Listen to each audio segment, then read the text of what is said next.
ਤੇ ਜਿਹੜੇ ਸਾਡੇ ਜਿਹੜੇ ਵਕੀਲ ਸਾਹਿਬਾਨ ਆ ਉਹ ਕਹਿ ਰਹੇ ਆ ਜੇ ਤੁਸੀਂ ਕੁਝ ਗਲਤ ਨਹੀਂ ਕੀਤਾ ਕੋਈ ਗੱਲ ਨਹੀਂ। ਕਿਹੜੀ ਨਿਆਂ ਪ੍ਰਣਾਲੀ ਤੋਂ ਅਸੀਂ ਨਿਆਂ ਦੀ ਆਸ ਕਰਦੇ ਆ? ਜਿਹੜੀ ਨਿਆਂ ਪ੍ਰਣਾਲੀ ਸੁਪਰੀਮ ਕੋਰਟ ਚਲਾਉਂਦਾ। ਹੱਕਾਂ ਦੀ ਜਦੋਂ ਆਵਾਜ਼ ਬੁਲੰਦ ਹੁੰਦੀ ਆ ਉਸ ਆਵਾਜ਼ ਨੂੰ ਦਬਾ ਦਿੱਤਾ ਜਾਂਦਾ, ਉਹਨੂੰ ਕਿਸੇ ਵੀ ਢੰਗ 'ਚ ਕੁਚਲ ਦਿੱਤਾ ਜਾਂਦਾ। 47 ਵੇਲੇ ਵੀ ਸਾਨੂੰ ਵਾਅਦੇ ਕੀਤੇ ਗਏ ਸੀ ਵੀ ਪੰਜਾਬੀਆਂ ਦੀਆਂ ਕੁਰਬਾਨੀਆਂ ਨੂੰ ਦੇਖ ਕੇ ਇਹਨਾਂ ਨੂੰ ਇੱਕ ਸਪੈਸ਼ਲ ਸਟੇਟਸ ਦਿੱਤਾ ਜਾਊਗਾ। ਇਹ ਬੰਦੇ ਆ ਜਿਹੜੇ ਇਹ ਸੋਵਰਨ ਬੰਦੇ ਆ, ਇੱਕ ਸਪੈਸ਼ਲ ਸਟੇਟਸ ਦਿੱਤਾ ਜਾਊਗਾ। ਪੰਡਿਤ ਜਵਾਹਰ ਲਾਲ ਨਹਿਰੂ ਦੀਆਂ ਆਰਕਾਈਵਸ ਦੇਖ ਲਓ, ਉਹਦੇ 'ਚ ਇਹ ਸਟੇਟਮੈਂਟਸ ਪਈਆਂ। ਦੇਖੋ ਇਨਵੈਸਟੀਗੇਸ਼ਨ ਆ, ਕ੍ਰਿਮੀਨਲ ਕਨਸਪੀਰੇਸੀ 'ਚ ਤੁਹਾਨੂੰ ਤੁਹਾਡੀ ਉਸ 'ਚ ਇਨਵੈਸਟੀਗੇਟ ਕਰ ਰਹੇ ਆ, ਤੁਹਾਨੂੰ ਦੇਸ਼ ਧਰੋਹ 'ਚ ਇਨਵੈਸਟੀਗੇਟ ਕਰ ਰਹੇ ਆ, ਤੁਹਾਨੂੰ UAPA 'ਚ ਇਨਵੈਸਟੀਗੇਟ ਕਰ ਰਹੇ ਆ। ਜੇ ਇਨਵੈਸਟੀਗੇਟ ਕਰ ਰਹੇ ਆ ਤਾਂ ਕੱਲ ਨੂੰ 2 ਮਿੰਟ 'ਚੋਂ ਪਰਚਾ ਵੀ ਪਾ ਸਕਦੇ ਆ। ਸਾਡੀ ਹੋਂਦ ਦੀ ਲੜਾਈ ਲੜੀ ਜਾਂਦੇ ਆ ਅਸੀਂ, ਸਾਡੇ ਸੱਭਿਆਚਾਰ ਨੂੰ ਬਚਾਉਣ ਦੀ, ਸਾਡੇ ਖੇਤ ਨੂੰ ਬਚਾਉਣ ਦੀ, ਸਾਡੇ ਰਾਜਸੀ ਬਣਤਰ ਨੂੰ ਬਚਾਉਣ ਦੀ, ਸਾਡੇ ਸਮਾਜਿਕ ਬਣਤਰ ਨੂੰ ਬਚਾਉਣ ਦੀ ਸਾਰੀਆਂ ਲੜਾਈਆਂ ਇਕੱਠੀਆਂ ਹੋ ਗਈਆਂ। ਸਾਡੀ ਹੋਂਦ ਤੇ ਗੱਲ ਆ ਗਈ ਆ। ਸੋ ਜਿਹੜੇ ਇੱਥੇ ਬੈਠੇ ਆ, ਇੰਨੇ ਦਿਨ ਹੋ ਗਏ ਇੱਥੇ, 50 ਦਿਨ ਤਾਂ ਆਪਾਂ ਨੂੰ ਇੱਥੇ ਹੋ ਗਏ ਬੈਠਿਆਂ ਨੂੰ। ਸੋ ਬੰਦਿਆਂ 'ਚ ਜਿਹੜਾ ਇਹ ਜਜ਼ਬਾ ਜਾਂ ਜਿਸ ਤਰ੍ਹਾਂ ਦਾ ਉਭਾਰ ਆ, ਇਹਨੂੰ ਸਮਝਣ ਦੀ ਤਾਂ ਕੋਸ਼ਿਸ਼ ਕਰੀਏ। ਜੇ ਅਸੀਂ ਵੀ ਉਸ ਦਾਇਰੇ ਨੂੰ ਖੋਲਾਂਗੇ ਨਹੀਂ, ਉਸ ਦਾਇਰੇ ਨੂੰ ਖੋਲ ਕੇ ਜਿਹੜੇ ਮਸਲਿਆਂ ਨੂੰ ਸਮਝਾਂਗੇ ਨਹੀਂ, ਫਿਰ ਹੱਲ ਕਿੱਥੋਂ ਲੱਭਾਂਗੇ? ਫਿਰ ਸਾਡੀਆਂ ਮੀਟਿੰਗਾਂ ਜਿੰਨੀਆਂ ਮਰਜ਼ੀ ਕਰ ਲਈਏ, ਜਿਹੜਾ ED ਆ, CBI ਖੋ ਚੁੱਕੀ ਆ ਤੇ ਨੈਸ਼ਨਲ ਇਨਵੈਸਟੀਗੇਸ਼ਨ ਏਜੰਸੀ ਦੇ ਹੁਣ ਸਮਨ ਆਏ ਆ, ਇਹ ਤਾਂ ਸਾਡੇ ਸਾਹਮਣੇ ਆ। ਔਰ ਇਹਨਾਂ ਸਮਨਾਂ ਨੂੰ ਤੁਸੀਂ ਆਈਸੋਲੇਸ਼ਨ 'ਚ ਨਾ ਦੇਖੋ, ਸਿਰਫ ਇਹ ਸਮਨ ਅੱਜ ਵੀ ਇਹ ਸਮਨ ਭੇਜਤੇ ਇਹ ਨਾ ਦੇਖੋ, ਇਹ ਸਮਨ ਭੇਜੇ ਕਿਉਂ ਗਏ ਆ, ਕਿਸ ਸੰਦਰਭ 'ਚ, ਕਿਸ ਕੰਟੈਕਸਟ 'ਚ ਭੇਜੇ ਗਏ ਆ, ਇਹਨੂੰ ਸਮਝਣ ਦੀ ਕੋਸ਼ਿਸ਼ ਕਰੋ। ਜਿਹੜੇ ਸਿਸਟਮ ਨਾਲ ਲੜ ਰਹੇ ਆ ਨਾ, ਉਸ ਸਿਸਟਮ 'ਚ ਸੁਪਰੀਮ ਕੋਰਟ ਨੇ 2 ਦਿਨ ਪਹਿਲਾਂ ਫੈਸਲਾ ਦਿੱਤਾ, ਕਿਸੇ ਨੇ ਮੰਨਿਆ? ਕਿਸੇ ਕਿਸਾਨ ਆਗੂ ਨੇ ਜਾਂ ਕਿਸੇ ਬੰਦੇ ਨੇ, ਕਿਸੇ ਨੇ ਇੱਥੇ ਮੰਨਿਆ ਹੋਵੇ? ਕਿਉਂ ਨਹੀਂ ਮੰਨਿਆ? ਕਿਉਂਕਿ ਉਸ ਸਿਸਟਮ 'ਚ ਵਿਸ਼ਵਾਸ ਹੀ ਕਿਸੇ ਨੂੰ ਨਹੀਂ ਰਿਹਾ। ਸਤਿ ਸ਼੍ਰੀ ਅਕਾਲ ਜੀ, ਵਾਹਿਗੁਰੂ ਜੀ ਕਾ ਖਾਲਸਾ, ਵਾਹਿਗੁਰੂ ਜੀ ਕੀ ਫਤਿਹ। ਵਿੱਚ ਸਾਡੀ ਜਿਹੜੀ ਸੰਗਤ ਆ, ਉਹ ਕਈ ਵਾਰੀ ਉਹਨਾਂ ਦਾ ਜਿਵੇਂ ਹੁਕਮ ਹੁੰਦਾ ਫਿਰ ਦੁਬਾਰਾ ਸ਼ੁਰੂ ਕਰਦੇ ਆ। ਅੱਜ ਆਪਾਂ ਗੱਲ ਕਰਦੇ ਆ ਨੈਸ਼ਨਲ ਇਨਵੈਸਟੀਗੇਸ਼ਨ ਏਜੰਸੀ ਨੇ ਜਿਹੜੇ ਸਾਨੂੰ ਸੰਮਣ ਭੇਜੇ ਆ, ਤੇ ਸਾਡੇ ਕਈ ਬੰਦਿਆਂ ਨੂੰ ਸੰਮਣ ਭੇਜੇ ਆ। ਕਈ ਤਾਂ ਜਿਹੜੇ ਲੰਗਰ ਲਾਈ ਬੈਠੇ ਆ ਉਹਨਾਂ ਨੂੰ ਵੀ ਉਹ ਸੰਮਣ ਭੇਜਤੇ। ਨੈਸ਼ਨਲ ਇਨਵੈਸਟੀਗੇਸ਼ਨ ਏਜੰਸੀ ਇਸ ਦੇਸ਼ ਦੀ ਟੌਪ ਇਨਵੈਸਟੀਗੇਸ਼ਨ ਏਜੰਸੀ ਆ। ਹੁਣ ਇਸ ਦੇਸ਼ ਦੀ ਟੌਪ ਇਨਵੈਸਟੀਗੇਸ਼ਨ ਏਜੰਸੀ ਜਦੋਂ ਸਰਕਾਰ ਦੇ ਮਨਸੂਬਿਆਂ ਤੇ, ਉਹਨਾਂ ਦੀਆਂ ਸਾਜ਼ਿਸ਼ਾਂ 'ਚ, ਉਹਨਾਂ ਦੇ ਇਸ਼ਾਰਿਆਂ ਤੇ ਨੱਚਣ ਲੱਗ ਜੇ, ਫਿਰ ਇਸ ਸਿਸਟਮ ਤੋਂ ਤੁਸੀਂ ਕੀ ਆਸ ਰੱਖ ਸਕਦੇ ਹੋ? ਹੁਣ ਜਿਹੜੀ ਅੱਜ ਦੀ ਆਪਣੀ ਗੱਲਬਾਤ ਆ, ਉਹ ਸਿਸਟਮ ਦੇ ਅਗੇਂਸਟ ਕਰ ਰਹੇ ਆ। ਜਿਹੜੀ ਲੜਾਈ ਅਸੀਂ ਲੜ ਰਹੇ ਆ ਨਾ, ਪਹਿਲਾਂ ਤਾਂ ਇਸ ਲੜਾਈ ਦਾ ਮੂਲ ਖਾਂਸਾ ਸਮਝਦੇ ਆ। ਬਹੁਤ ਜ਼ਰੂਰੀ ਆ ਜਿਸ ਮੂਲ ਖਾਂਸੇ ਨੂੰ ਸਮਝਣਾ, ਕਿਉਂਕਿ ਇਹ ਲੜਾਈ ਲੜ ਰਹੇ ਆ ਆਪਦੇ ਹੱਕਾਂ ਦੀ। ਹੱਕਾਂ ਦੀ ਲੜਾਈ ਅਸੀਂ 1947 ਵੇਲੇ ਦੀ ਲੜਦੇ ਆਉਂਦੇ ਆ। ਜਦੋਂ ਹੱਕਾਂ ਦੀ ਲੜਾਈ ਲੜੀ ਜਾਂਦੀ ਹੈ, ਜਦੋਂ ਉਹਨਾਂ ਹੱਕਾਂ ਖਾਤਰ ਅਸੀਂ ਆਵਾਜ਼ ਬੁਲੰਦ ਕਰਦੇ ਆ, ਤਿਉਂ ਇਹ ਇਹੋ ਜਿਹੇ ਪੈਂਤੜੇ ਅਪਣਾਉਂਦੇ ਆ ਵੀ ਸੰਘਰਸ਼ੀ ਬੰਦਿਆਂ ਤੇ ਇਹਨਾਂ ਨੂੰ ਪਹਿਲਾਂ ਕਿਸੇ ਹੋਰ ਸਾਜ਼ਿਸ਼ਾਂ ਅਧੀਨ ਡਰਾਉਣਗੇ, ਤੌਹਮਤਾਂ ਲਾਉਣਗੇ, ਤੌਹਮਤਾਂ ਤੋਂ ਬਾਅਦ ਫਿਰ ਤੁਹਾਡੇ ਤੇ ਕੇਸ ਪਾਉਣਗੇ, ਫਿਰ ਪਰਚੇ ਪਾਉਣਗੇ, ਫਿਰ ਤੁਹਾਡੇ ਪਰਿਵਾਰਾਂ ਤੇ ਪਰਚੇ ਪਾਉਣਗੇ, ਤੇ ਫਿਰ ਤੁਹਾਨੂੰ ਕਹਿਣਗੇ ਵੀ ਟਿਕ ਕੇ ਬਹਿ ਜਾਓ, ਨਹੀਂ ਅਸੀਂ ਖਹਿੜਾ ਨਹੀਂ ਛੱਡਦੇ। ਸੋ ਮੈਂ ਇੱਕ ਗੱਲ ਜੇ ਆਪਦੇ ਲਈ ਤਾਂ ਕਲੀਅਰ ਕਰਦਾ ਵੀ ਮੇਰੇ ਪਰਿਵਾਰ ਨੇ ਤਾਂ ਬੜਾ ਕੁਝ ਝੱਲਿਆ, ਸਾਨੂੰ ਤਾਂ ਗੁੜਤੀਆਂ ਹੀ ਮਿਲੀਆਂ ਹੋਈਆਂ। ਇਹ ਹੁਣ ਸਾਨੂੰ ਕਿੱਥੋਂ ਡਰਾ ਲਓਗੇ ਤੁਸੀਂ? ਪਰ ਗੱਲ ਸਿਸਟਮ ਦੀ ਜੇ ਕਰ ਰਹੇ ਆ ਤਾਂ ਇਸ ਗੱਲ ਨੂੰ ਸਮਝਣਾ ਬਹੁਤ ਜ਼ਰੂਰੀ ਆ। ਜਦੋਂ ਤੁਸੀਂ ਆਪਦੇ ਹੱਕ ਮੰਗੋਗੇ, 47 ਵੇਲੇ ਵੀ ਸਾਨੂੰ ਵਾਅਦੇ ਕੀਤੇ ਗਏ ਸੀ ਵੀ ਪੰਜਾਬੀਆਂ ਦੀਆਂ ਕੁਰਬਾਨੀਆਂ ਨੂੰ ਦੇਖ ਕੇ ਇਹਨਾਂ ਨੂੰ ਇੱਕ ਸਪੈਸ਼ਲ ਸਟੇਟਸ ਦਿੱਤਾ ਜਾਊਗਾ। ਇਹ ਬੰਦੇ ਆ ਜਿਹੜੇ ਇਹ ਸੋਵਰਨ ਬੰਦੇ ਆ, ਇੱਕ ਸਪੈਸ਼ਲ ਸਟੇਟਸ ਦਿੱਤਾ ਜਾਊਗਾ। ਪੰਡਿਤ ਜਵਾਹਰ ਲਾਲ ਨਹਿਰੂ ਦੀਆਂ ਆਰਕਾਈਵਸ ਦੇਖ ਲਓ, ਉਹਦੇ 'ਚ ਇਹ ਸਟੇਟਮੈਂਟਸ ਪਈਆਂ। ਪਾਰਲੀਮੈਂਟਸ ਦੀਆਂ ਡਿਬੇਟਸ 'ਚ ਇਹ ਸਟੇਟਮੈਂਟਸ ਪਈਆਂ, ਪਰ ਮੁੱਕਰ ਗਏ। ਸੋ ਉਦੋਂ ਸਾਨੂੰ ਜਰਾਇਮ ਪੇਸ਼ਾ ਡਿਕਲੇਅਰ ਕਰਕੇ ਅਸੀਂ ਅੱਜ ਤੱਕ ਜਰਾਇਮ ਪੇਸ਼ਾ ਹੀ ਬਣੇ ਬੈਠੇ ਆ ਇਹਨਾਂ ਲਈ। ਔਰ ਇਸ ਸਾਰੇ ਖਾਂਸੇ ਨੂੰ ਸਮਝਦੇ ਆ ਹੁਣ ਆਪਾਂ। ਹੱਕਾਂ ਦੀ ਜਦੋਂ ਆਵਾਜ਼ ਬੁਲੰਦ ਹੁੰਦੀ ਆ, ਉਸ ਆਵਾਜ਼ ਨੂੰ ਦਬਾ ਦਿੱਤਾ ਜਾਂਦਾ, ਉਹਨੂੰ ਕਿਸੇ ਵੀ ਢੰਗ 'ਚ ਕੁਚਲ ਦਿੱਤਾ ਜਾਂਦਾ। ਮੈਂ ਅੱਜ ਆਪਦੇ ਸੋਸ਼ਲ ਮੀਡੀਆ ਤੇ ਨੈਸ਼ਨਲ ਇਨਵੈਸਟੀਗੇਸ਼ਨ ਏਜੰਸੀ ਤੋਂ ਜਿਹੜਾ ਮੈਨੂੰ ਸੰਮਨ ਕੀਤਾ ਗਿਆ, ਕੱਲ ਹੋਰ ਸਾਡੀ ਸੰਗਤ ਨੂੰ ਸਾਡੇ ਲੋਕਾਂ ਨੂੰ ਸਮਨ ਕੀਤਾ ਗਿਆ ਸੀ, ਉਹ ਸ਼ੇਅਰ ਕੀਤਾ। ਉਹ ਇਸ ਕਰਕੇ ਸ਼ੇਅਰ ਨਹੀਂ ਕੀਤਾ ਵੀ ਆਪਾਂ ਉਹਦਾ ਕੋਈ ਲਾਹਾ ਲੈ ਲਈਏ ਜਾਂ ਆਪਾਂ ਦਿਖਾਈਏ ਵੀ ਵੇਖੋ ਕੀ ਕਰ ਰਹੇ ਆ। ਉਹ ਸ਼ੇਅਰ ਇਸ ਕਰਕੇ ਕੀਤਾ ਵੀ ਪਹਿਲੀ ਗੱਲ ਤਾਂ ਅਸੀਂ ਚੜ੍ਹਦੀ ਕਲਾ 'ਚ, ਅਸੀਂ ਕੋਈ ਇਹਦੇ ਤੋਂ ਇਹ ਨਹੀਂ ਹੋਏ ਵੀ ਅਸੀਂ ਨਰਵਸ ਹੋ ਗਏ, ਘਬਰਾ ਗਏ। ਗੱਲ ਉਹ ਨਹੀਂ ਆ। ਪੁਆਇੰਟ ਨਾ ਮਿਸ ਕਰੋ। ਸਾਡੇ ਬੰਦਿਆਂ ਨੂੰ ਵੀ ਮੈਂ ਕਹਿੰਦਾ, ਔਰ ਸਪੈਸ਼ਲੀ ਜਿਹੜੇ ਵਕੀਲ ਬੰਦੇ ਆ ਨਾ ਸਾਡੇ, ਉਹਨਾਂ ਨੂੰ ਵੀ ਮੈਂ ਕਹਿੰਦਾ, ਬੜੇ ਲੀਗਲ ਮਾਈਂਡਸ ਦਾ ਮੈਨੂੰ ਫੋਨ ਵੀ ਆਏ ਵੀ ਕੋਈ ਗੱਲ ਨਹੀਂ, ਇਹ ਤਾਂ ਇਨਵੈਸਟੀਗੇਸ਼ਨ ਆ। ਦੇਖੋ ਇਨਵੈਸਟੀਗੇਸ਼ਨ ਆ, ਕ੍ਰਿਮੀਨਲ ਕਨਸਪੀਰੇਸੀ 'ਚ ਤੁਹਾਨੂੰ ਤੁਹਾਡੀ ਉਸ 'ਚ ਇਨਵੈਸਟੀਗੇਟ ਕਰ ਰਹੇ ਆ, ਤੁਹਾਨੂੰ ਦੇਸ਼ ਧਰੋਹ 'ਚ ਇਨਵੈਸਟੀਗੇਟ ਕਰ ਰਹੇ ਆ, ਤੁਹਾਨੂੰ UAPA 'ਚ ਇਨਵੈਸਟੀਗੇਟ ਕਰ ਰਹੇ ਆ। ਜੇ ਇਨਵੈਸਟੀਗੇਟ ਕਰ ਰਹੇ ਆ ਤਾਂ ਕੱਲ ਨੂੰ 2 ਮਿੰਟ 'ਚੋਂ ਪਰਚਾ ਵੀ ਪਾ ਸਕਦੇ ਆ।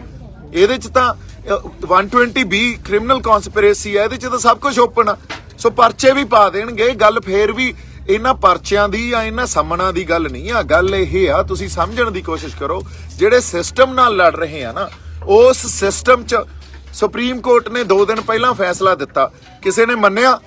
ਕਿਸੇ ਕਿਸਾਨ ਆਗੂ ਨੇ ਜਾਂ ਕਿਸੇ ਬੰਦੇ ਨੇ, ਕਿਸੇ ਨੇ ਇੱਥੇ ਮੰਨਿਆ ਹੋਵੇ? ਕਿਉਂ ਨਹੀਂ ਮੰਨਿਆ? ਕਿਉਂਕਿ ਉਸ ਸਿਸਟਮ 'ਚ ਵਿਸ਼ਵਾਸ ਹੀ ਕਿਸੇ ਨੂੰ ਨਹੀਂ ਰਿਹਾ। ਉਹ ਕ੍ਰੈਡੀਬਿਲਿਟੀ ਸਿਸਟਮ ਖੋ ਚੁੱਕਿਆ, ਸੁਪਰੀਮ ਕੋਰਟ ਤੱਕ ਖੋ ਚੁੱਕਿਆ, ਇਲੈਕਸ਼ਨ ਕਮਿਸ਼ਨ ਤੱਕ ਖੋ ਚੁੱਕਿਆ, ਐਨਫੋਰਸਮੈਂਟ ਡਾਇਰੈਕਟੋਰੇਟ ਤੱਕ ਖੋ ਚੁੱਕਿਆ, ਜਿਹੜਾ ED ਆ, CBI ਖੋ ਚੁੱਕੀ ਆ, ਤੇ ਨੈਸ਼ਨਲ ਇਨਵੈਸਟੀਗੇਸ਼ਨ ਏਜੰਸੀ ਦੇ ਹੁਣ ਸਮਨ ਆਏ ਆ। ਇਹ ਤਾਂ ਸਾਡੇ ਸਾਹਮਣੇ ਆ। ਔਰ ਇਹਨਾਂ ਸਮਨਾਂ ਨੂੰ ਤੁਸੀਂ ਆਈਸੋਲੇਸ਼ਨ 'ਚ ਨਾ ਦੇਖੋ। ਸਿਰਫ ਇਹ ਸਮਨ ਅੱਜ ਵੀ ਇਹ ਸਮਨ ਭੇਜਤੇ ਇਹ ਨਾ ਦੇਖੋ, ਇਹ ਸਮਨ ਭੇਜੇ ਕਿਉਂ ਗਏ ਆ, ਕਿਸ ਸੰਦਰਭ 'ਚ, ਕਿਸ ਕੰਟੈਕਸਟ 'ਚ ਭੇਜੇ ਗਏ ਆ, ਇਹਨੂੰ ਸਮਝਣ ਦੀ ਕੋਸ਼ਿਸ਼ ਕਰੋ। ਜਿਹੜੀਆਂ ਆਵਾਜ਼ਾਂ ਕਿਸੇ ਵੀ ਢੰਗ ਨਾਲ ਕਿਸਾਨੀ ਸੰਘਰਸ਼ 'ਚ ਆਪਦੀ ਸ਼ਮੂਲੀਅਤ ਦੇ ਰਹੀਆਂ, ਜਿਹੜੀਆਂ ਸ਼ਖਸੀਅਤਾਂ ਆਪਦੀ ਸ਼ਮੂਲੀਅਤ ਦੇ ਰਹੀਆਂ, ਇੱਥੇ ਆਵਾਜ਼ ਬੁਲੰਦ ਕਰ ਰਹੀਆਂ ਆਪਦੇ ਹੱਕ ਲੈਣ ਖਾਤਰ, ਉਹਨਾਂ ਸਾਰਿਆਂ ਨੂੰ ਇਸ ਢੰਗ ਨਾਲ ਦਬਾਅ ਉਹਨਾਂ ਤੇ ਪਾਉਣ ਦੀ ਕੋਸ਼ਿਸ਼ ਕੀਤੀ ਜਾ ਰਹੀ ਆ। ਲੋਕਾਂ ਨੂੰ ਮਾੜਾ ਮੋਟਾ ਭੈ ਭੀਤ ਕਰਨ ਦੀ ਕੋਸ਼ਿਸ਼ ਕੀਤੀ ਜਾ ਰਹੀ ਆ। ਪਰ ਮੈਂ ਇੱਕ ਗੱਲ ਦੱਸਦਾ, ਅਸੀਂ ਸਾਰੇ ਚੜ੍ਹਦੀ ਕਲਾ 'ਚ। ਇਹ ਪੈਂਤੜੇ ਤੁਹਾਡੇ ਐਕਤੀ ਕੰਮ ਨਹੀਂ ਆਉਣੇ। ਔਰ ਸਾਡੇ ਵਾਲੇ ਬੰਦਿਆਂ ਨੂੰ ਇਹ ਦੱਸਾਂ ਜਿਹੜੇ ਕਹਿ ਰਹੇ ਆ ਨਹੀਂ ਨਹੀਂ ਇਹ ਤਾਂ ਸਿਰਫ ਇਨਵੈਸਟੀਗੇਸ਼ਨ ਆ, ਇਹਦੇ 'ਚ ਤਾਂ ਅਰੈਸਟ ਨਹੀਂ ਕਰਨਗੇ। ਗੱਲ ਜਦੋਂ ਜਿਹੜੇ ਸਿਸਟਮ ਦੇ ਵਿਰੁੱਧ ਲੜ ਰਹੇ ਆ, ਉਹ ਚਾਹੇ ਇਨਵੈਸਟੀਗੇਟ ਕਰ ਲੈਣ ਚਾਹੇ ਅਰੈਸਟ ਕਰ ਲੈਣ, ਕਹਿੰਦੇ ਫਿਰ ਕੋਈ ਨਹੀਂ, ਜੇ ਤੁਸੀਂ ਕੁਝ ਗਲਤ ਨਹੀਂ ਕੀਤਾ ਤਾਂ ਕੁਝ ਨਹੀਂ ਕਰ ਸਕਦੇ। ਗਲਤ ਕੀ ਕਰਤਾ ਅਸੀਂ ਤਾਂ ਆਪਦੇ ਹੱਕ ਹੀ ਮੰਗੀ ਜਾਂਦੇ ਆ ਨਾ, ਤੇ ਆਵਾਜ਼ ਹੀ ਬੁਲੰਦ ਕੀਤੀ ਆ। ਇਹਦੇ 'ਚ ਕੀ ਗਲਤ ਕਰਤਾ? ਤੇ ਜਿੱਥੇ ਮੈਂ ਤਾਂ ਇੱਕ ਵਾਰੀ ਪਹਿਲਾਂ ਵੀ ਇਹ ਗੱਲ ਕਹਿਤੀ ਤੇ ਅੱਜ ਵੀ ਕਹਿਣਾ ਵੀ 1 ਵੀ ਰੁਪਈਆ ਆਪਦੇ ਅਕਾਊਂਟ 'ਚ ਜਾਂ ਕੈਸ਼ ਜਾਂ ਮੇਰੇ ਪਰਿਵਾਰ ਨੇ ਕਿਸੇ ਵੀ ਢੰਗ 'ਚ ਕਿਸੇ ਤੋਂ ਲਿਆ ਹੋਵੇ ਤਾਂ ਮੈਂ ਖੁੱਲਾ ਚੈਲੰਜ ਕਰਦਾ। ਔਰ ਨੈਸ਼ਨਲ ਇਨਵੈਸਟੀਗੇਸ਼ਨ ਏਜੰਸੀ ਨੂੰ ਵੀ ਮੈਂ ਚੈਲੰਜ ਕਰਦਾ। I literally challenge everyone if anybody can prove it. ਪਰ ਇੱਕ ਹੋਰ ਮੈਂ ਗੱਲ ਦੱਸਦਾ, ਇੱਥੇ ਸਾਡੀ ਸੰਗਤ ਨੇ ਲੰਗਰ ਲਾਏ ਹੋਏ ਆ, ਤੇ ਉਹਨਾਂ ਦੇ ਜਿਹੜੇ ਰਿਸ਼ਤੇਦਾਰ ਜਾਂ ਉਹਨਾਂ ਦੇ ਦੋਸਤ ਮਿੱਤਰ ਬਾਹਰਲੀਆਂ ਜਿਹੜੀਆਂ ਕੰਟਰੀਆਂ 'ਚ ਵੀ ਬੈਠੇ ਆ, ਪੰਜਾਬ ਵੀ ਬੈਠੇ ਆ, ਹਰਿਆਣੇ 'ਚ ਵੀ ਬੈਠੇ ਆ, ਮਹਾਰਾਸ਼ਟਰ 'ਚ ਵੀ ਬੈਠੇ ਆ। ਤੇ ਸਾਡੇ ਤਾਂ ਸਿਧਾਂਤ ਹੀ ਦਸਵੰਧ ਕੱਢਣ ਦਾ। ਉਹ ਆਪਦਾ ਦਸਵੰਧ ਕੱਢ ਕੇ ਲੰਗਰ ਵਾਸਤੇ ਪੈਸੇ ਭੇਜਦੇ ਆ। ਇਹ ਬਾਹਰ ਦੀ ਫੰਡਿੰਗ ਹੋ ਗਈ। ਤੁਸੀਂ ਦੇਖੋ ਪਰਿਭਾਸ਼ਿਤ ਕਿਵੇਂ ਕਰਦੇ ਆ ਫੰਡਿੰਗ ਨੂੰ, ਵੀ ਇਹ ਤਾਂ ਫੋਰਨ ਫੰਡਿੰਗ ਆ ਰਹੀ ਆ। ਫੋਰਨ ਫੰਡਿੰਗ ਕਾਹਦੇ ਵਾਸਤੇ ਆ ਰਹੀ ਆ?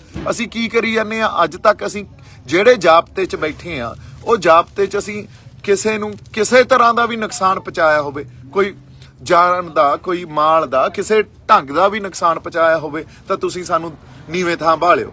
ਹੁਣ ਜਿਹੜੇ ਸਾਡੇ ਬੰਦੇ ਆ, ਖਾਸ ਤੌਰ ਤੇ ਜਿਹੜੇ ਸਾਡੇ ਜਿਹੜੇ ਵਕੀਲ ਸਾਹਿਬਾਨ ਆ, ਉਹ ਕਹਿ ਰਹੇ ਆ ਜੇ ਤੁਸੀਂ ਕੁਝ ਗਲਤ ਨਹੀਂ ਕੀਤਾ ਕੋਈ ਗੱਲ ਨਹੀਂ। ਕਿਹੜੀ ਨਿਆਂ ਪ੍ਰਣਾਲੀ ਤੋਂ ਅਸੀਂ ਨਿਆਂ ਦੀ ਆਸ ਕਰਦੇ ਆ? ਜਿਹੜੀ ਨਿਆਂ ਪ੍ਰਣਾਲੀ ਸੁਪਰੀਮ ਕੋਰਟ ਚਲਾਉਂਦਾ।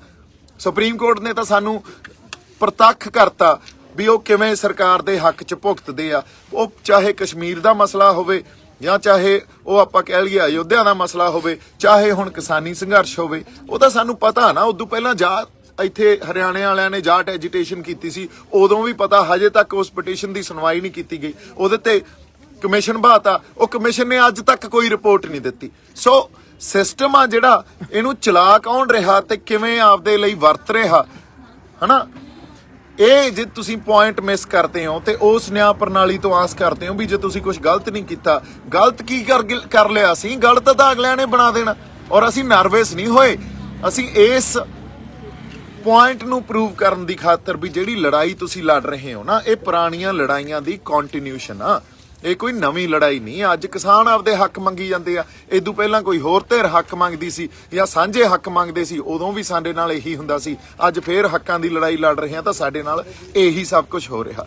ਸੋ ਕੁਝ ਨਹੀਂ ਬਦਲਿਆ, ਉਸੇ ਲੜਾਈ ਦੀ ਕੰਟੀਨਿਊਸ਼ਨ ਆ। ਹੁਣ ਜਦੋਂ ਮੈਂ ਵਾਰ-ਵਾਰ ਇਹ ਗੱਲ ਕਹਿੰਦਾ ਹੁੰਦਾ ਸੀ ਵੀ ਗੱਲ ਸਿਰਫ ਕਿਸਾਨੀ ਸੰਘਰਸ਼ ਤੱਕ ਸੀਮਤ ਨਾ ਰੱਖੋ, ਇਹਦਾ ਦਾਇਰਾ ਜਿਹੜਾ ਹੁਣ ਬਹੁਤ ਵੱਡਾ ਹੋ ਗਿਆ।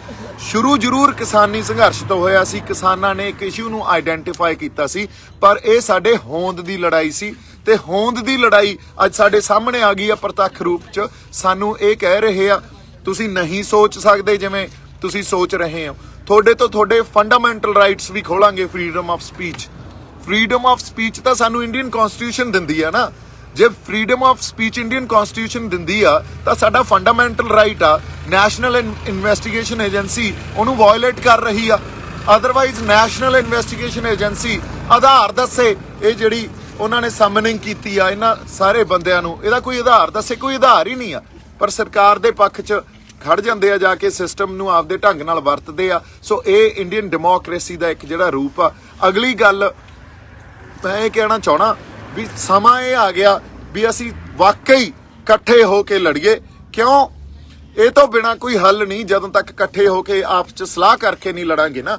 ਹੁਣ ਦੇਖੋ ਤੁਸੀਂ, ਜਦੋਂ ਹੀ ਆਪਾਂ ਕਿਸਾਨ ਜਥੇਬੰਦੀਆਂ ਨੂੰ ਜਾਂ ਜਦੋਂ ਸਾਡੇ ਜਿਹੜੇ ਆਗੂ ਆ ਉਹਨਾਂ ਤੱਕ ਕੋਈ ਸਲਾਹ ਪਹੁੰਚਾਉਣੇ ਆ ਜਾਂ ਕਿਸੇ ਢੰਗ ਨਾਲ ਪਹੁੰਚਾਉਣ ਦੀ ਕੋਸ਼ਿਸ਼ ਕਰਦੇ ਆ, ਉਦੋਂ ਸਾਡੀ ਸੰਗਤ ਹੀ ਨਹੀਂ ਬੋਲਣ ਦਿੰਦੀ। ਉਹ ਕਹਿੰਦੀ ਵੇਖਿਓ ਯਾਰ ਆਹ ਗੱਲ ਨਾ ਕਰਿਓ, ਏਕਾ ਨਾ ਤੋੜਿਓ, ਏਕਾ ਨਾ ਤੋੜਿਓ। ਮੈਂ ਇਹ ਕਹਿਣਾ ਬਾਈ ਜੀ, ਏਕਾ ਕਿਵੇਂ ਨਾ ਤੋੜਿਓ, ਤੁਹਾਨੂੰ ਗਰਾਊਂਡ ਰਿਐਲਿਟੀ ਪਤਾ ਕੀ ਹੋ ਰਿਹਾ। 17 ਕਿਸਾਨ ਜਥੇਬੰਦੀਆਂ ਦੇ ਆਗੂ ਇੱਕ ਪਾਸੇ ਮੀਟਿੰਗ ਕਰਦੇ ਆ, 13 ਇੱਕ ਪਾਸੇ ਮੀਟਿੰਗ ਕਰਦੇ ਆ। ਕਿਹੜਾ ਏਕਾ ਫਿਰ? ਇਹਦਾ ਤੁਹਾਡੇ ਮੂਹਰੇ ਉੱਥੇ ਦਿੱਲੀ ਜਦੋਂ ਮੀਟਿੰਗ ਕਰਨ ਜਾਂਦੇ ਆ ਜਿਹਦੇ ਚੋਂ ਕੁਝ ਨਹੀਂ ਨਿਕਲਦਾ, ਉੱਥੇ ਜ਼ਰੂਰ ਇਕੱਠੇ ਜਾਂਦੇ ਆ, ਪਰ ਤੁਹਾਨੂੰ ਇਨ ਬਿਟਵੀਨ ਗਰਾਊਂਡ ਰਿਐਲਿਟੀ ਪਤਾ। ਮੈਂ ਉਹਨਾਂ ਨੂੰ ਵੀ ਬੇਨਤੀ ਕਰਦਾ ਇਕੱਠੇ ਹੋ ਜਾਓ। ਹੁਣ ਅਸੀਂ ਜਿਹੜੇ ਸਿਸਟਮ ਨਾਲ ਲੜ ਰਹੇ ਆ ਉਹ ਕੋਈ ਖਾਲਾ ਜੀ ਦਾ ਵਾੜਾ ਨਹੀਂ ਆ। ਲੜਾਈ ਸੀਰੀਅਸ ਆ, ਅਗਲਾ ਪੜਾਅ ਬੜਾ ਸੀਰੀਅਸ ਆ। ਇਕੱਠੇ ਹੋ ਕੇ ਲੜੀਏ। ਜਿਹੜੇ ਆਈਡੀਆਜ਼ ਆ ਉਹਨਾਂ ਨੂੰ, ਆਈਡੀਆਜ਼ ਨੂੰ ਤੁਸੀਂ ਜਨਰੇਟ ਹੀ ਨਹੀਂ ਹੋਣ ਦੇ ਰਹੇ, ਨਾ ਸੰਗਤ ਜਨਰੇਟ ਹੋਣ ਦੇ ਰਹੀ ਆ। ਸਪੈਸ਼ਲੀ ਜਿਹੜੇ ਫੇਸਬੁੱਕ ਤੇ ਬੈਠੀ ਆ, ਬਾਹਰਲੀ ਸੰਗਤ ਨਾਲ ਤਾਂ ਆ ਕੇ ਜਿਹੜੇ ਇੱਥੇ ਸਾਡੇ ਗਰਾਊਂਡ ਤੇ ਬੈਠੇ ਆ ਜੋ ਮਰਜ਼ੀ ਡਿਸਕਸ ਕਰ ਲਓ, ਉਹਨਾਂ ਨੂੰ ਕੋਈ ਇਹਦੇ ਤੋਂ ਮੁਨਕਰ ਨਹੀਂ ਹੁੰਦਾ। ਉਹ ਸੁਣਦੇ ਵੀ ਆ ਗੱਲ, ਤੁਹਾਡੇ ਨਾਲ ਸਲਾਹ ਵੀ ਕਰਦੇ ਆ, ਆਪਦੀ ਸਲਾਹ ਵੀ ਦਿੰਦੇ ਆ, ਤੇ ਇਹ ਹੁੰਦਾ ਸਾਰਥਕ ਮਾਹੌਲ, ਇਹ ਹੁੰਦਾ ਸੁਹਿਰਦ ਮਾਹੌਲ। ਪਰ ਜਦੋਂ ਕੋਈ ਸਲਾਹ ਦਿੱਤੀ ਜਾਂਦੀ ਆ ਉਦੋਂ ਹੀ ਨਾ ਨਾ ਨਾ ਨਾ ਕਿਤੇ ਤੋੜ ਨਾ ਦਿਓ, ਵੇਖਿਓ ਕਿਤੇ ਦੋ ਫਾੜ ਨਾ ਹੋ ਜਾਓ। ਨਹੀਂ ਜੀ, ਇਹ ਤਾਂ ਸਿਰਫ ਆਈਡੀਆ ਜਨਰੇਟ ਹੀ ਨਹੀਂ ਹੋਣ ਦੇ ਰਹੇ ਤੁਸੀਂ। ਜੇ ਆਈਡੀਆ ਜਨਰੇਟ ਨਹੀਂ ਹੋਊਗਾ ਫਿਰ ਸਲਾਹ ਕਿੱਥੋਂ ਪੈਦਾ ਹੋਊਗੀ?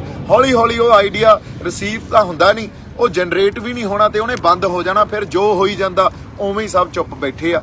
ਸੋ ਅਗਲੀ ਗੱਲ, ਜਿਵੇਂ ਤੁਸੀਂ ਸੰਘਰਸ਼ ਨੂੰ ਡਿਫਾਈਨ ਕਰਦੇ ਹੋ ਨਾ, ਜਿਵੇਂ ਤੁਸੀਂ ਡਿਫਾਈਨ ਕਰਦੇ ਹੋ, ਔਰ ਸਪੈਸ਼ਲੀ ਇਹ ਸੰਗਤ ਨੂੰ ਕਹਿ ਰਿਹਾ ਮੈਂ, ਜਿਵੇਂ ਸੰਘਰਸ਼ ਡਿਫਾਈਨ ਕਰਦੇ ਹੋ, ਜਾਂ ਸਾਡੇ ਆਗੂਆਂ ਨੂੰ ਵੀ ਬੇਨਤੀ ਆ ਵੀ ਨਹੀਂ ਇਹਨੂੰ ਤੁਸੀਂ ਸ਼ਾਂਤਮਈ ਰੱਖਿਓ। ਨਹੀਂ, ਇਹ ਗਿਣਤੀਆਂ ਮਿੰਤੀਆਂ ਨਾਲ ਸੰਘਰਸ਼ ਨਹੀਂ ਲੜੇ ਜਾਂਦੇ ਹੁੰਦੇ। ਸ਼ਾਂਤਮਈ ਕੀ ਆ ਜਾਂ ਹਿੰਸਕ ਕੀ ਆ? ਅਸੀਂ ਕਦੇ ਹਿੰਸਕ ਹੋਏ ਆ? ਅੱਜ ਤੱਕ ਨਹੀਂ ਹੋਏ। ਪਰ ਜਦੋਂ ਪੰਜਾਬ ਤੋਂ ਤੁਰੇ ਸੀ, ਇੱਥੇ ਆਏ ਸੀ, ਉਦੋਂ ਬੈਰੀਕੇਡ ਭੰਨ ਕੇ ਹੀ ਆਏ ਆ ਨਾ। ਉਹਨਾਂ ਬੈਰੀਕੇਡਾਂ ਨੂੰ ਟੱਪ ਕੇ ਹੀ ਆਏ ਆ। ਉਦੋਂ ਤੁਸੀਂ ਸ਼ੰਭੂ ਤੇ ਖੜੇ ਇਹ ਕਹੀ ਜਾਂਦੇ ਸੀ ਇਹਨੂੰ ਨਹੀਂ ਨਹੀਂ ਇੱਥੇ ਹੀ ਬਹਿ ਜਾਓ, ਸ਼ਾਂਤਮਈ ਰੱਖੋ। ਨਹੀਂ, ਉਹ ਸੰਘਰਸ਼ ਦੇ ਜਿਹੜੇ ਵਹਿਣ ਹੁੰਦੇ ਆ ਨਾ, ਉਹਨੇ ਕਿੱਧਰ ਨੂੰ ਵਹਿਣਾ ਇਹ ਕੋਈ ਨਹੀਂ ਡਿਸਾਈਡ ਕਰਦਾ ਹੁੰਦਾ, ਇਹ ਤਾਂ ਪ੍ਰਮਾਤਮਾ ਡਿਸਾਈਡ ਕਰਦਾ। ਇਹਨੂੰ ਕੌਣ ਗਿਣਤੀਆਂ ਮਿੰਤੀਆਂ ਨਾਲ ਜਾਂ ਆਪਦੀਆਂ ਬੁੱਧੀਆਂ ਨਾਲ ਡਿਸਾਈਡ ਕਰ ਸਕਦਾ? ਫਿਰ ਨਹੀਂ ਤਾਂ ਅਸੀਂ ਸ਼ੰਭੂ ਬੈਠੇ ਹੋਣਾ ਸੀ ਜਾਂ ਖਨੌਰੀ ਬੈਠੇ ਹੋਣਾ ਸੀ। ਸੋ ਸ਼ਾਂਤਮਈ ਜਾਂ ਸੰਘਰਸ਼ ਸ਼ਾਂਤਮਈ ਨਹੀਂ ਆ। ਇਹ ਜਿਹੜਾ ਇੱਕ ਡਿਵੀਜ਼ਨ ਕ੍ਰੀਏਟ ਹੋ ਜਾਂਦੀ ਆ ਜਾਂ ਬਾਈਨਰੀ ਬਣਾ ਦਿੰਨੇ ਹੋ ਤੇ ਘਾੜਤਾਂ ਘੜ ਲੈਂਦੇ ਹੋ ਵੀ ਹੁਣ ਐਂ ਰੱਖਾਂਗੇ, ਇਹਨੂੰ ਘਾੜਤਾਂ ਨਹੀਂ ਘੜੀਆਂ ਜਾ ਸਕਦੀਆਂ ਹੁੰਦੀਆਂ। ਜੇ ਹਜੇ ਤੱਕ ਤੁਹਾਨੂੰ ਉਹਨਾਂ ਬਾਈਨਰੀਜ਼ 'ਚ ਰੱਖ ਕੇ ਤੁਸੀਂ ਸੰਘਰਸ਼ ਨੂੰ ਦੇਖ ਰਹੇ ਹੋ ਤਾਂ ਤੁਹਾਨੂੰ ਹਜੇ ਤੱਕ ਸਾਡੇ ਵਾਲਿਆਂ ਨੂੰ ਵੀ ਮੂਲ ਖਾਂਸਾ ਸਮਝ ਨਹੀਂ ਆਇਆ। ਸਾਡੇ ਵਾਲੇ ਬੰਦਿਆਂ ਨੂੰ ਵੀ ਬੇਨਤੀ ਆ ਵੀ ਤੁਸੀਂ ਇਸ ਸੰਘਰਸ਼ ਦਾ ਦਾਇਰਾ ਜਿਹੜਾ ਉਹ ਖੋਲੋ, ਇਹਨੂੰ ਵਧਾਓ। ਅਦਰਵਾਈਜ਼ ਤੁਹਾਨੂੰ ਮਸਲਿਆਂ ਦੇ ਹੱਲ ਨਹੀਂ ਮਿਲਣੇ। ਜੇ ਸਿਰਫ ਹਜੇ ਵੀ ਕਹੋਗੇ ਨਹੀਂ ਨਹੀਂ ਕਿਸਾਨਾਂ ਦਾ ਸੰਘਰਸ਼ ਆ, ਕਿਸਾਨਾਂ ਦਾ ਸੰਘਰਸ਼ ਆ, ਨਹੀਂ ਬਾਈ ਜੀ, ਇਹ ਹਰ ਉਸ ਸ਼ਖਸ ਦਾ ਸੰਘਰਸ਼ ਬਣ ਗਿਆ ਜਿਹਨੂੰ ਆਪਦੇ ਹੱਕ ਚਾਹੀਦੇ ਆ। ਅਸੀਂ ਤਾਂ ਕਿਸਾਨ ਹੀ ਆ ਨਾ, ਹੋਰ ਕੌਣ ਆ ਆਪਾਂ? ਸੋ ਇੱਥੇ ਇੱਕ ਇੱਕ ਬੰਦਾ ਕਿਸਾਨ ਆ। ਪਰ ਕਿਸਾਨ, ਤੁਸੀਂ ਇਹ ਗੱਲ ਦੇਖੋ, ਹੁਣ ਸਾਡੀ ਹੋਂਦ ਦੀ ਲੜਾਈ ਲੜੀ ਜਾਂਦੇ ਆ ਅਸੀਂ, ਸਾਡੇ ਸੱਭਿਆਚਾਰ ਨੂੰ ਬਚਾਉਣ ਦੀ, ਸਾਡੇ ਖੇਤ ਨੂੰ ਬਚਾਉਣ ਦੀ, ਸਾਡੇ ਰਾਜਸੀ ਬਣਤਰ ਨੂੰ ਬਚਾਉਣ ਦੀ, ਸਾਡੇ ਸਮਾਜਿਕ ਬਣਤਰ ਨੂੰ ਬਚਾਉਣ ਦੀ ਸਾਰੀਆਂ ਲੜਾਈਆਂ ਇਕੱਠੀਆਂ ਹੋ ਗਈਆਂ। ਸਾਡੀ ਹੋਂਦ ਤੇ ਗੱਲ ਆ ਗਈ ਆ। ਸੋ ਜਿਹੜੇ ਇੱਥੇ ਬੈਠੇ ਆ, ਇੰਨੇ ਦਿਨ ਹੋ ਗਏ ਇੱਥੇ, 50 ਦਿਨ ਤਾਂ ਆਪਾਂ ਨੂੰ ਇੱਥੇ ਹੋ ਗਏ ਬੈਠਿਆਂ ਨੂੰ। ਸੋ ਬੰਦਿਆਂ 'ਚ ਜਿਹੜਾ ਇਹ ਜਜ਼ਬਾ ਜਾਂ ਜਿਸ ਤਰ੍ਹਾਂ ਦਾ ਉਭਾਰ ਆ, ਇਹਨੂੰ ਸਮਝਣ ਦੀ ਤਾਂ ਕੋਸ਼ਿਸ਼ ਕਰੀਏ। ਜੇ ਅਸੀਂ ਵੀ ਉਸ ਦਾਇਰੇ ਨੂੰ ਖੋਲਾਂਗੇ ਨਹੀਂ, ਉਸ ਦਾਇਰੇ ਨੂੰ ਖੋਲ ਕੇ ਜਿਹੜੇ ਮਸਲਿਆਂ ਨੂੰ ਸਮਝਾਂਗੇ ਨਹੀਂ, ਫਿਰ ਹੱਲ ਕਿੱਥੋਂ ਲੱਭਾਂਗੇ? ਫਿਰ ਸਾਡੀਆਂ ਮੀਟਿੰਗਾਂ ਜਿੰਨੀਆਂ ਮਰਜ਼ੀ ਕਰ ਲਈਏ, ਫਿਰ ਜਾਂ ਜਿੰਨੀਆਂ ਮਰਜ਼ੀ ਰਣਨੀਤੀਆਂ ਘੜ ਲਈਏ, ਸਾਨੂੰ ਉਹਦੇ ਹੱਲ ਨਹੀਂ ਮਿਲਣੇ। ਸਾਨੂੰ ਦਾਇਰਾ ਖੋਲਣਾ ਪਊਗਾ। ਸੋ ਦਾਇਰੇ ਨੂੰ ਖੋਲਣ ਦਾ ਸਭ ਤੋਂ ਪਹਿਲਾ ਤਰੀਕਾ ਇਹ ਆ, ਇਕੱਠੇ ਹੋ ਜਾਓ। ਮੈਂ ਬਾਰ-ਬਾਰ ਕਹਿ ਰਿਹਾ, ਇਕੱਠੇ ਹੋ ਜਾਓ। ਆਪਸੀ ਰੰਜਿਸ਼ਾਂ, ਆਪਸੀ ਭੇਦਭਾਵ ਮਿਟਾਓ। ਹੁਣ ਤਾਂ ਇਹ ਗੱਲ ਹੋਵੇ ਵੀ ਕੋਈ ਗੱਲ ਨਹੀਂ ਯਾਰ ਬਾਪਾ, ਬਾਅਦ ਚ ਨਜਿੱਠਾਂਗੇ ਜੋ ਗੱਲਾਂ। ਇੱਥੇ ਅਸੀਂ ਇਕੱਠੇ ਆ। ਸਾਡਾ ਹੁਣ ਪੈ ਗਿਆ ਜਿਹੜਾ ਪੇਚਾ, ਉਹ ਜਿਵੇਂ ਆਪਣੇ ਕਿਸੇ ਨੇ ਗਾਣਾ ਗਾਇਆ ਨਾ, ਗਾਇਕ ਨੇ, ਕਿਹੜਾ ਸੀ ਉਹ, ਪੇਚਾ ਪੈ ਗਿਆ ਸੈਂਟਰ ਨਾਲ। ਹਾਂ, ਪੇਚਾ ਪੈ ਗਿਆ ਸੈਂਟਰ ਨਾਲ। ਤੇ ਉਹ ਖਾਲਾ ਜੀ ਦਾ ਵਾੜਾ ਨਹੀਂ ਆ ਜੇ ਆਪਾਂ ਸੈਂਟਰ ਨਾਲ ਪੇਚਾ ਪਾਈ ਬੈਠੇ ਆ। ਇਕੱਠੇ ਹੋ ਕੇ ਹੀ ਇਹ ਲੜਾਈ ਲੜੀ ਜਾਣੀ ਆ। ਸਾਡੇ ਏਕੇ ਤੋਂ ਡਰਨਗੇ। ਆਈਡੀਆਜ਼ ਨੂੰ ਜਨਰੇਟ ਕਰੀਏ, ਆਈਡੀਆਜ਼ ਨੂੰ ਡਿਸਕਸ ਕਰੀਏ, ਇੱਕ ਦੂਜੇ ਦੀ ਸਲਾਹ ਲਈਏ। ਇੱਥੇ ਕੋਈ ਈਗੋ ਇਸ਼ੂਜ਼ ਥੋੜੀ ਆ। ਜਿਹਨੇ ਕ੍ਰੈਡਿਟ ਲੈਣੇ ਆ, ਪ੍ਰਮਾਤਮਾ ਆਪੇ ਕ੍ਰੈਡਿਟ ਦੇ ਜੂ। ਇੱਥੇ ਕ੍ਰੈਡਿਟ ਲੈਣ ਆਏ ਆ ਆਪਾਂ ਨਾ, ਆਪਾਂ ਇੱਥੇ ਬੋਲਣ ਆਏ ਆ ਨਾ, ਸਟੇਜਾਂ ਤੋਂ ਭਾਸ਼ਣ ਦੇਣ ਆਏ ਆ। ਇਹ ਕੰਮ ਤਾਂ ਬਥੇਰੇ ਸਾਡੇ ਲੀਡਰਾਂ ਨੇ ਕੀਤੇ ਆ। ਅੱਜ ਤੱਕ ਦਿੱਤਾ ਕੀ ਆ ਉਹਨਾਂ ਨੇ? ਫਿਰ ਅੱਜ ਤੱਕ ਉਹਨਾਂ ਨੇ ਭਾਸ਼ਣ ਹੀ ਦਿੱਤੇ ਆ ਨਾ, ਬੰਦੇ ਇਕੱਠੇ ਕਰਕੇ। ਤੇ ਉਹੀ ਆਪਾਂ ਵਰਤਾਰਾ ਇੱਥੋਂ ਸ਼ੁਰੂ ਕਰੀ ਬੈਠੇ ਆ। ਸੋ ਇਸ ਕਰਕੇ ਹੁਣ ਕੰਮ ਸਾਨੂੰ, ਜਿਹੜੀ ਸਾਡੀ ਕਨਸੈਂਟਰੇਸ਼ਨ ਆ, ਉਹ ਸਟੇਜ ਤੋਂ ਤੇ ਭਾਸ਼ਣਾਂ ਤੋਂ ਪਾਸੇ ਕਰਨੀ ਪਊਗੀ। ਇਕੱਠੇ ਹੋ ਜਾਈਏ, ਸਲਾਹਾਂ ਕਰੀਏ, ਰਣਨੀਤੀ ਘੜੀਏ। 26 ਤਰੀਕ ਅਹਿਮ ਆ, ਸਾਰਾ ਸੰਘਰਸ਼ ਹੀ ਅਹਿਮ ਆ। ਤੇ ਇਹਦਾ ਦਾਇਰੇ ਨੂੰ ਥੋੜਾ ਜਿਹਾ ਖੋਲ ਕੇ ਉਸ ਦਾਇਰੇ 'ਚ ਸੰਘਰਸ਼ ਨੂੰ ਵੇਖੀਏ। ਇੰਨੀਆਂ ਕੁ ਬੇਨਤੀਆਂ ਮੈਂ ਕਰਨੀਆਂ ਸੀ। ਬਹੁਤ ਸਾਰਾ ਸਤਿਕਾਰ, ਬਹੁਤ ਸਾਰਾ ਪਿਆਰ। ਜਿਉਂਦੇ ਵਸਦੇ ਰਹੋ।